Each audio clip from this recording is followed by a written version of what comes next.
made it outside the theater, Mark. Are you lost, or is someone else lost? Someone else is lost. Ah, such as. And I am going to be the shepherd that leads them on. I will be the shepherd that leads them on to the Mecca of indie film, that is the Time Community Theater, for I am that shepherd, I am that guide, I am the one who shall lead them to salvation of indie horror, the depravity, the blood, the sex, whatever else they have. By God, look at those people upon the watch. He spoke but truth. I speak and he cometh. I told you I am the shepherd. You didn't believe me, and I told you I am the shepherd. I have powers to call upon the mighty. So go ahead and introduce yourselves. Go down the line. I'm going to put my sunglasses on, not because I'm cool and shy. I'm Cole. This whole thing was actually my wife's idea. We were watching The Exorcist, and she said, why would they trust that old guy alone in the room with that girl? And I was like, that's amazing. And then I wrote the script in like a week.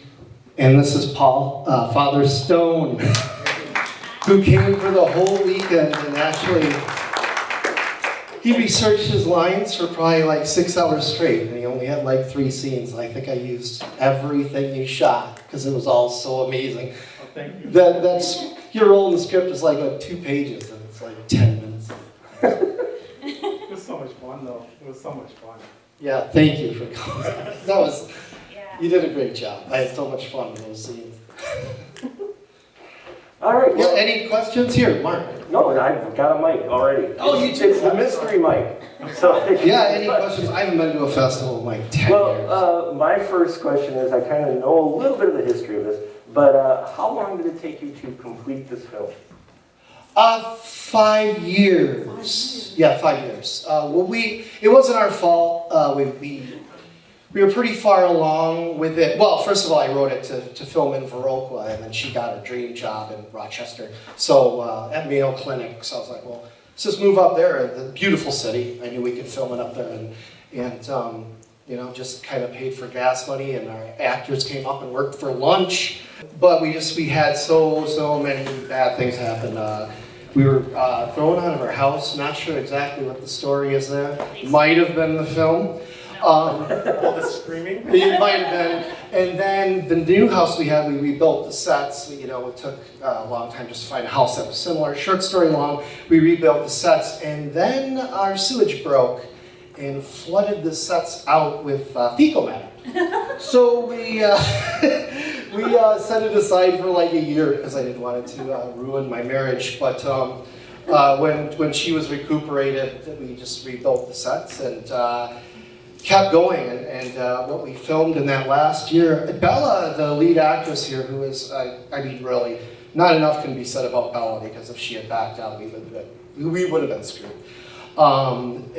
Man, she was doing voiceovers like 6 months ago, so we were really like just tidying it up, man. But yeah, I took 2018 to 2018 off, just because I wanted to focus on Sunday. But yeah, 5 years. How did you gather your cast together? I cast people that I know this sounds petty, but I know that I love. I know I can work with, because you can't ask people to do this shit. I mean, it's not like you can.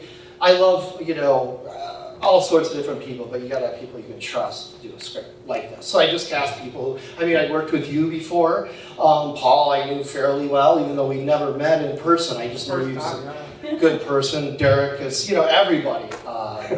Everybody was just, I knew they had the same sensibilities. You ask people what their favorite movies are, and they give you, their top 5. You can usually tell. Well, my whole thing is like when you get the script, it's like, do you think it's like, did you laugh? Because that's the whole thing. If you're taking any of this too seriously, it's not going to be as much fun. And there's so much ego involved in comedies and drama and all that stuff. I don't know that Oliver. I love those types of things.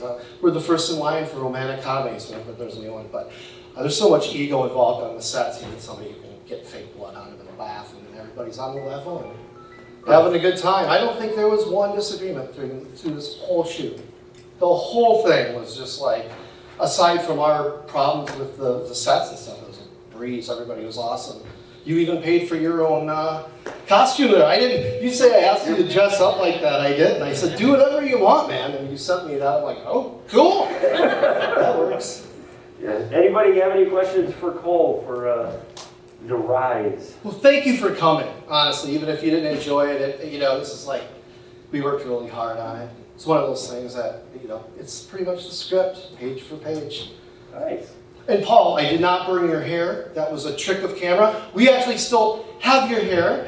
I knew I was supposed to donate it, but I was so worried that when you saw the final cut, you think, oh, they burned my hair.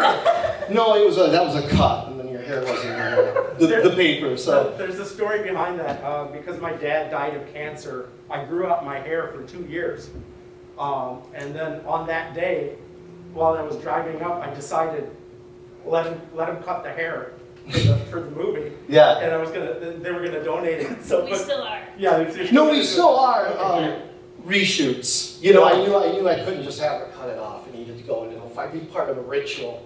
So. But we still have it. It's actually cutting my real hair. It is your real hair. It still is in perfect condition. Still in the ponytail, all tied up. We have it, man. What Paul doesn't know is that they're actually using it for a voodoo doll. Coerce him into the next film. But really, man, these people worked so hard. I mean, the majority of them drove 3-4 hours and just worked so hard. So I'm just so happy with everybody. Steven there, who's in the front rows, the children's shows. Come on, get up here, guys. Do something first. Come on, get up. He's the one who taught me about, what was the sandwich? I tried it after you mentioned it. The marmalade, orange marmalade and peanut butter. That was really good. Does anybody have any questions for the cast or crew of Rise?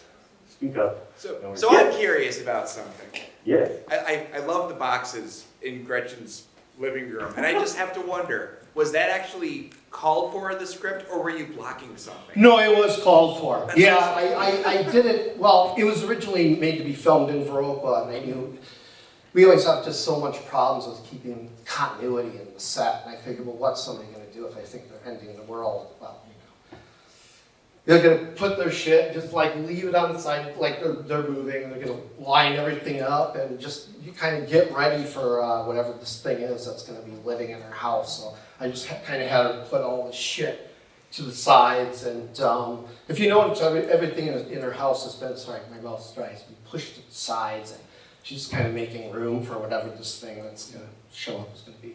She didn't know it was her, but that was in the script. Definitely the boxes, the notion of that she's just on her way out and she's done, And it also worked out for your lighting too, so I'm sure. Pardon? I'm sure it worked out for your lighting too. Well, it did, and then we moved, so in a way we, some shit we didn't unpack. We just like left it up. Okay. Who else we got? Any other questions? No? Awesome. All right, well, thank you for all coming, for guys. coming out for Rise, our Wisconsin made, produced film. Everybody's appreciative. And now we have some